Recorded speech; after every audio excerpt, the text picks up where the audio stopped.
Hi, my name is Braden Parks, and this is my audience.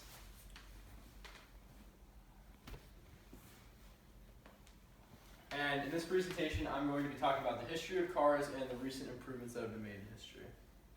So to start, we have the origin of ground transportation, the first transportation that we know of, which was the chariots leading all the way back to 2000 BC. This was primarily used by the major empires such as Egypt, Rome, and Greece. And this was just very practical and affordable. It was just a cart tied to a horse on wheels. And it was just a simple way to travel long distance without human labor. And a current day translation of this chariot would be the horse and buggy, which is primarily used by the Amish, right here in Pennsylvania and Lancaster actually.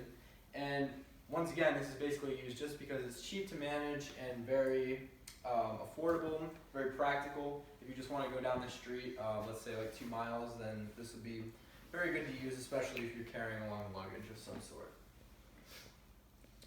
Moving on, we have the beginning of automobiles, and the first actual automobile was the steam car, which was powered by a steam engine similar to a train invented by Joseph Cugnot in 1769. And this was not a very efficient engine. It combusted outside of the actual engine, resulting in a lot of energy and heat loss. And this actually took 30 minutes to start and was very expensive to make. Expensive materials, you needed an expert to make the entire car. It took a long time to make. So this was pretty rare to see. It was not affordable at all. It was expensive and practical. It took a long time to start. So this was just the beginning to get the ball rolling, but this really wasn't something that you'd see in everyday life. And I actually have a video about the start of the vehicle just to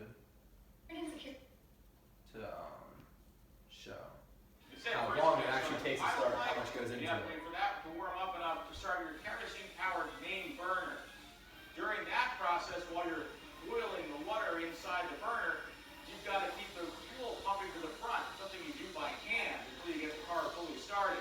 All in all, starting a Stanley steamer took about 30 to 45 minutes, unless you were really good at it. So as you can see, there's a lot that goes into this process of starting this car. Like you said, it took 30 to 45 minutes to start. So just a real hassle, really only used when you're going on a very long distance trip. Proper speed going up and downhill. So, moving on. The second industrial revolution was the beginning of the production through the assembly line, and was the beginning of the first affordable car known as the Model T by Ford. Basically, the assembly line was just a concept that had a bunch of people who were very good at doing one thing and making the car. Like, let's say one person made like the bumper to the car, another person did something with the wheels. Like, everyone just did the exact same thing all day long and got very, very good at it. And this made the production of cars much faster, much more affordable and cheaper, and this is just much more practical, more affordable, exponentially increased the rate of production. And I actually have a video showing the assembly line just to show how much quicker it took to make the car, and just shows the improvement made from the steam engine.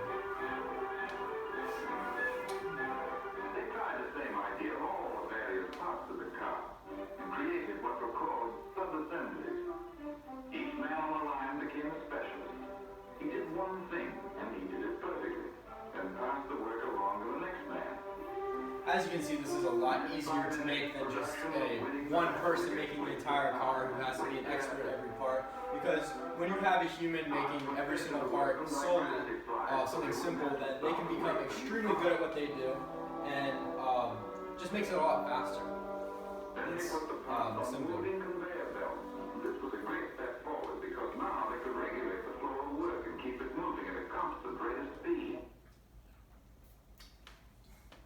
Yeah, so just much more affordable, much more practical. This was the kind of car that you would see in everyday life, used for people like going to work, for instance, in the morning. So, jumping from the Model T to present time. Car safety has come a long way from the Model T. There's a lot of regulations before a car can be driven or used on the road nowadays. Basic safety precautions such as seatbelts, airbags, and safe interior all have to be tested. and known to be safe to you and to the other drivers. And a lot of improvements have been made with technology as well. There are crash tests. And as you can see in this picture, the front of the car is very messed up, but the interior is mostly unaffected. And this happens for a reason.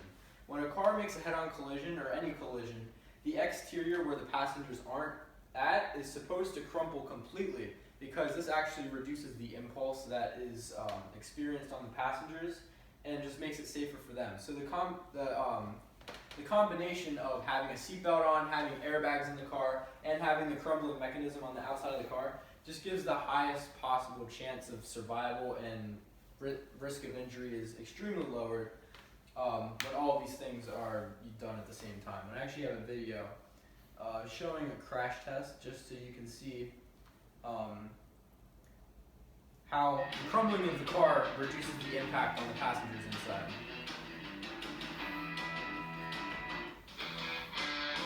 Yeah, so survival space.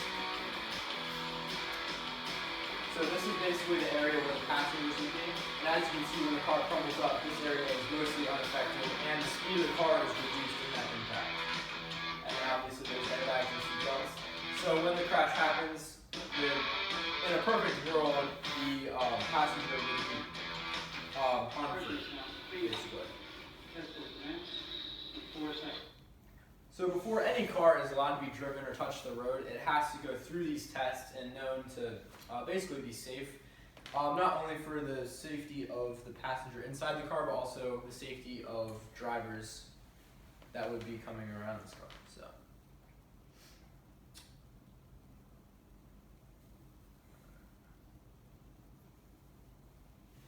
Yeah, so there have also been a lot of improvements in the technology. In fact, in the new current cars, they have sensors and sonar and cameras that can actually sense that basically any object is coming at an unsafe speed toward the car, and it can brake on its own. This has reduced crashes significantly, because often people, let's say, aren't looking at the road, so the car seeing a crash about to happen before it happens, even if the cars still collide, the brakes are on before it happens, and it reduces the impact and just makes the crash safer. So jumping to the future, present cars have come a long way from the Model T, but looking into the future, electric cars have become much more popular, specifically with Teslas. Electric cars have been out for at least a decade now, but they've never really been practical. Sort of boxy cars, not very aerodynamic, not very practical, outside of the fact that gas doesn't have to be used to make them. But Tesla has actually found a way to make electric cars that look like regular cars and are aerodynamic, and this has increased the technology inside the car as well. As you can see, there's a touchscreen here and here. There's basically a computer in the car, and interior Wi-Fi, and it just kind of shows the ceiling for electric cars jumping into like the next decade or so. And in recent technology, cars can actually drive on their own, and these are successfully been tested and are on the market. So just shows what's in the future. And then these are my sources. I hope you enjoyed this video, and thank you. Great.